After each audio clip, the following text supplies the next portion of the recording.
voilà que, héritier de toute celle-là, aujourd'hui, vous conduisez cette direction à merveille. Je voulais vous féliciter. Mais en vous félicitant et en remerciant tous ces invités qui nous ont fait l'honneur d'être là cet après-midi, je voudrais, à l'entame de mon propos, vous dire qu'ici, à Grand Yoff, où est érigé cet immeuble flambant neuf, je voudrais vous exprimer une double gratitude. La première gratitude, c'est d'abord bien évidemment, et vous l'avez dit, monsieur le directeur de Ellipse Project, la première gratitude, elle va d'abord à son excellence Macky Sall, président de la République du Sénégal, qui a eu l'idée, qui a pensé et qui a agi autour de 250 milliards pour dire qu'il va rénover la justice, il va rénover les services de la justice, il va rénover les textes de la justice. Bref, il veut que pour le Sénégal, nous ayons une justice moderne, apte à conduire les hommes et les femmes dans le droit chemin. Donc, le président Macky Sall, qui a eu cette idée de modernisation des édifices judiciaires à travers le programme de modernisation de nos infrastructures que nous appelons LIGE.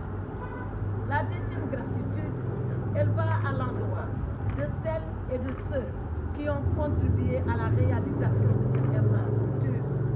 Je veux nommer Ellipse Project. Je veux nommer aussi la direction des constructions au ministère de la Justice et je veux vous nommer vous, direction de la protection judiciaire et sociale. Et bien entendu, je n'oublie pas les autorités locales et territoriales, le maire de Grand Yoff, son conseil municipal, les représentants de l'État que sont le préfet de Dakar, le sous-préfet des Parcelles Assainies, entre autres. Revenant à Ellipse Project, je voudrais dire que notre compagnonnage maintenant commence à relever de l'habitude et de la familiarité. Il y a quelques jours, nous étions à Rufisque à Diamniadio, plus précisément dans le département de Rufisque, pour inaugurer le tribunal de grande instance du département de Rufisque. Et voilà que cet après-midi, nous sommes là pour inaugurer le siège de la direction de la protection judiciaire et sociale.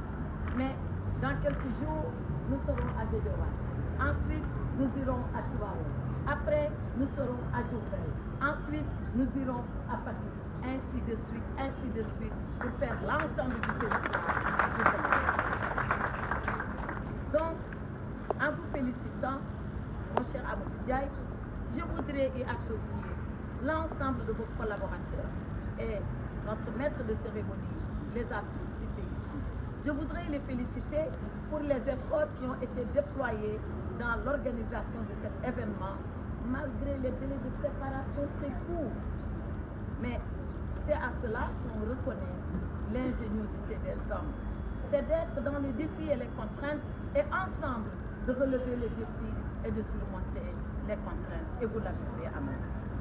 Depuis son accession à la magistrature suprême, le président Macky Sall n'a eu cesse d'œuvrer au renforcement des ressources humaines de la justice et à l'amélioration des conditions de travail des acteurs judiciaires, y compris ceux en charge de la justice.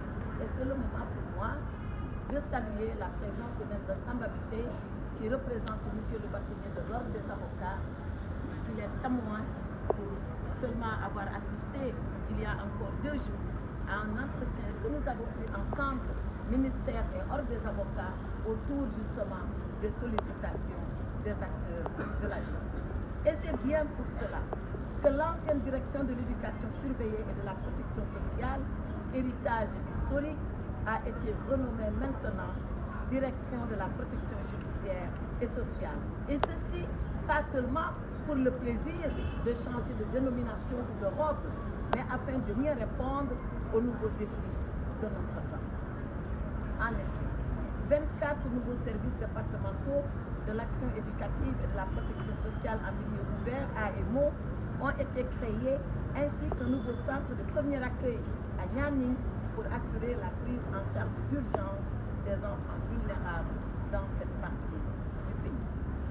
Sur le plan des ressources humaines, 3 promotions de 40 éducateurs spécialisés chacune ont été recrutés par le Centre de formation judiciaire, CFJ, en plus de 50 autres récemment recrutés dans la fonction publique.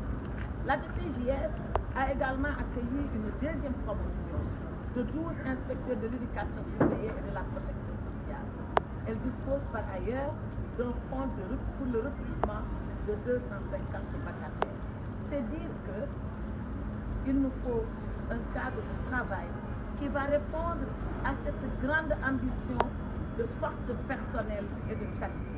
Voilà pourquoi nous avons édifié ce siège.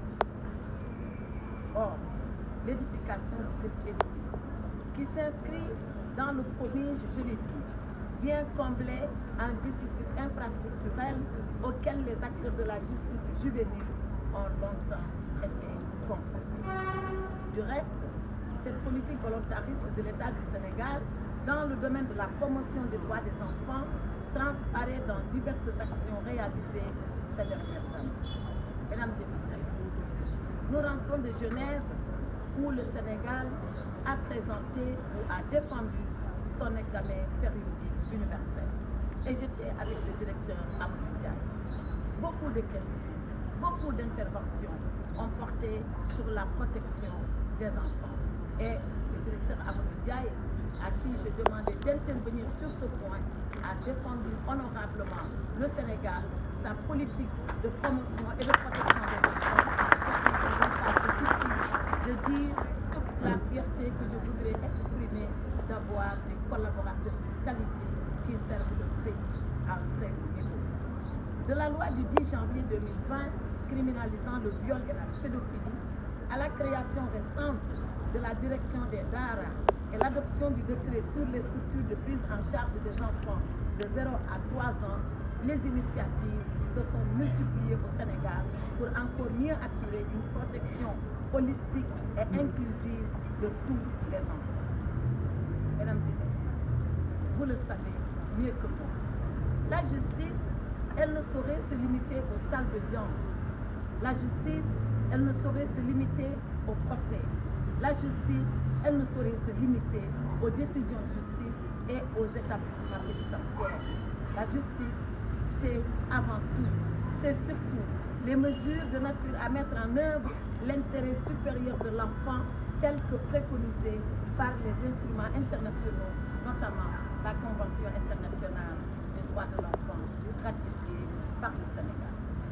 La construction de ce siège, tout en s'inscrivant dans cette logique, procède d'une volonté de l'État de garantir à tous les citoyens, quel que soit leur âge, du berceau à la tombe, l'effectivité de leurs droits conformément aux normes et standards en vigueur dans le monde. La modernisation de la justice est aussi bien plus qu'une simple mise à niveau des infrastructures. Elle vise également à rendre notre système judiciaire plus attrayant, plus accessible, plus transparent et plus réactif face aux besoins actuels et futurs de notre société si complexe. C'est à ce titre que je voudrais exhorter l'équipe dirigeante, vous tous ici présents, autour de votre directeur général, à accentuer la collaboration avec les acteurs de la société civile, à accentuer la collaboration avec les professionnels du secteur et avec tous les citoyens de tous bords pour l'effectivité de nos politiques en faveur de l'enfance. Je crois sincèrement que ce qui nous a été démontré ici par les enfants, comme sagesse, comme message de paix, mais comme message d'ouverture et de tolérance, a suffi de démontrer l'efficience des centres que vous êtes en train de manager. Je voudrais vous encourager, je voudrais vous féliciter, je voudrais vous transmettre les félicitations du chef de l'État et vous engager à continuer sur cette route de l'excellence et du succès. Que vive le Sénégal. Je vous remercie de votre attention. Le discours de l'APA Issa Sall, ministre de la Justice, inauguration du palais et maison de justice du Sénégal.